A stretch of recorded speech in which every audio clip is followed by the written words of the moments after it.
gagawin natin ngayon? Parang yung dati lang din na ano, kita yung sa Tenga. oh. Tapos ganyan pa rin. Hindi ko kasi alam kung meron pang ibang bagay eh. Na, Ang bagay, halos bagay lahat sa'yo eh. Ma'am, galing mo pala dyan ah. Hindi ko alam ah. ano bang pwede na nabupit? Pangano to? Pag initin dito, pilipit ang dila nito. Wala.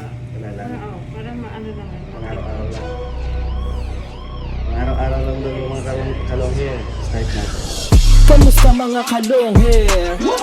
Anong gusto mong gupit? Anong gusto mong gupit? Siyempre yung malupit Garantisadong dating mo mamaya astig ulit Kasi yung barbero Gala, gala, gala erong barbero Gala, gala, gala erong barbero Subok na sa metro Likas yung talento Kaya ang mga kalong hair Gala erong barbero Gala erong barbero Gala erong barbero